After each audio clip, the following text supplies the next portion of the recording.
আসসালামু আলাইকুম everyone, welcome to my channel. আজকে আমি আপনাদের সাথে বাংলাদেশি হোটেল স্টাইলের খুবই সহজ, মজাদার এবং জনপ্রিয় একটি মোগলাই পরোটা রেসিপি শেয়ার করছি। মোগলাই পরোটা আমাদের দেশে কম বেশি সবাই খেতে খুবই পছন্দ করে, আর এটা তৈরি করা কিন্তু খুবই সহজ। আজকে আমি আপনাদের সাথে মাত্র 1.5 কাপ ময়দা আর 2টি ডিম দিয়ে দোকানের মতো মুচমুচে মজাদার মোগলাই পরোটা রেসিপি শেয়ার করছি। তো আর কথা বাড়াচ্ছি না, চলুন রেসিপিটি দেখে নিচ্ছি। এই রেসিপিটি তৈরি করার জন্য প্রথমেই একটি মিক্সিং বলে আমি 1.5 কাপ পরিমাণ ময়দা নিয়ে নিচ্ছি। আপনারা চাইলে এখানে আটাও ব্যবহার করতে পারবেন।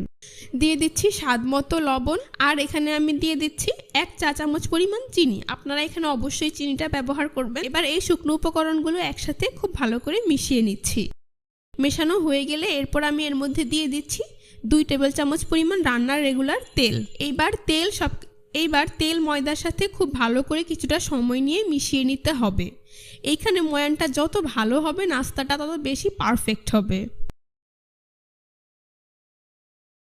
যখন দেখবেন ময়দা হাত দিয়ে এইভাবে মুঠো করলে দলা পেকে যায়, তাহলে বুঝতে হবে ময়দা পারফেক্টলি মাখানো হয়ে গিয়েছে আর তেলও খুব ভালোভাবে ময়দার সাথে মিশে গিয়েছে। এখন আমি এর মধ্যে অল্প অল্প করে পানি অ্যাড করে সফট একটি ডো তৈরি করে নিচ্ছি। এখানে আমি নর্মাল টেম্পারেচারের পানি ব্যবহার করেছি।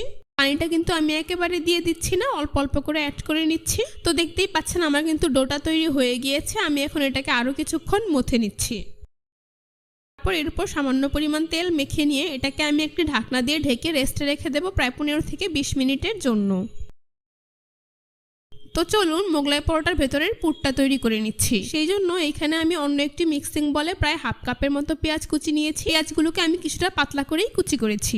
তারপর এখানে আমি দিয়ে দিচ্ছি 3 থেকে 4টি কাঁচামরিচ কুচি। ঝালের পরিমাণটা আপনারা আপনাদের পছন্দ অনুযায়ী দিয়ে দিবেন। দিয়ে দিচ্ছি 1 টেবিল চামচ পরিমাণ ধনিয়া পাতা কুচি। দিয়ে দিচ্ছি স্বাদ মতো লবণ। তারপর এখানে আমি দিয়ে দিচ্ছি 1/2 চা চামচ পরিমাণ গরম মশলার গুঁড়া আর 1/2 চা চামচ পরিমাণ চাট মশলা। এবার সবগুলো উপকরণ হাত দিয়ে খুব ভালোভাবে মিশিয়ে নিচ্ছি। আপনারা চাইলে এখানে সামান্য পরিমাণ গোলমরিচের গুঁড়াও অ্যাড করে দিতে পারেন, তবে এটা অপশনাল। সবগুলো উপকরণ হাত দিয়ে খুব ভালোভাবে মিশিয়ে নিয়েছি। এতে করে পেঁয়াজটা কিছুটা নরম হয়ে এসেছে। এই পর্যায়ে আমি এর মধ্যে 2টি ডিম অ্যাড করে দিচ্ছি। ডিমগুলোকে আমি ফ্রিজ থেকে 20 মিনিট আগেই নামিয়ে রেখেছিলাম। তো এবার ডিমটাকেও হাত দিয়ে সবকিছুর সাথে খুব ভালো করে মিশিয়ে নিচ্ছি। আপনারা চাইলে এই কাজটা কাঁটা চামচ দিয়ে কিংবা হ্যান্ডউইচ দিয়েও করতে পারবেন। তো দেখতেই পাচ্ছেন আমার মোগলাই পরোটার ভেতরের পুরটা কত সহজেই তৈরি হয়ে গিয়েছে। এখন এটাকে আমি এক সাইডে রেখে দিচ্ছি। ফিরে এলাম 20 মিনিট পর, ঢাকনা সরিয়ে নিচ্ছি। দেখুন আমার ডোটা ঠিক কতটা সফট হয়েছে। এখন এটাকে আরো কিছুক্ষণ মথে নিচ্ছি।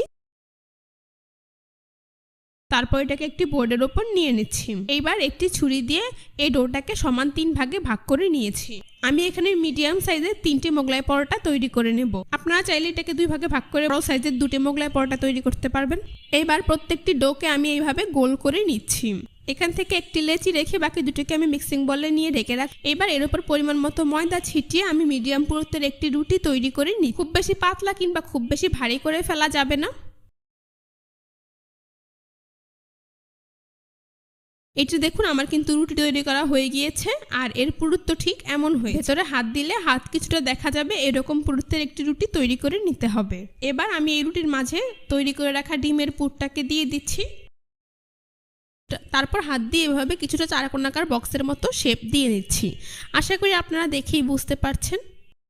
এইবার রুটির এক পাশ থেকে এইভাবে একটি ভাঁজ দিয়ে দিচ্ছি, অপর পাশ থেকেও একইভাবে একটি ভাঁজ দিয়ে দিচ্ছি। এবার রুটির এই সামনের অংশটাকে এনে এইভাবে এর উপরে ভাঁজ করে দিচ্ছি।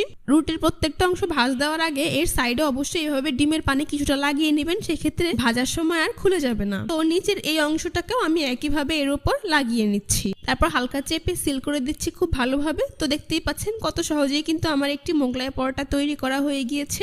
এখন এটাকে সরাসরি ভাজতে চলে যাচ্ছি। আপনারা কিন্তু মোগলাই পরোটা সবগুলো একবারে তৈরি করে এরপর ভাজতে যাবেন না, সেক্ষেত্রে ডিমের পানি ভেতরে থাকলে মোগলাই পরোটাগুলো নরম হয়ে নষ্ট হয়ে যাবে। প্রত্যেকটা মোগলাই পরোটা তৈরি করে সাথে সাথে তেলে ভেজে নিতে হবে। প্যানে পরিমাণ মতো তেল দিয়ে তা মিডিয়াম হিটে গরম করে নিয়েছি। এবার রুটি যে অংশে ভাজ দিয়েছিলাম সেই অংশটাকে আমি নিচে দিয়ে তেলের মধ্যে দিয়ে দিচ্ছি।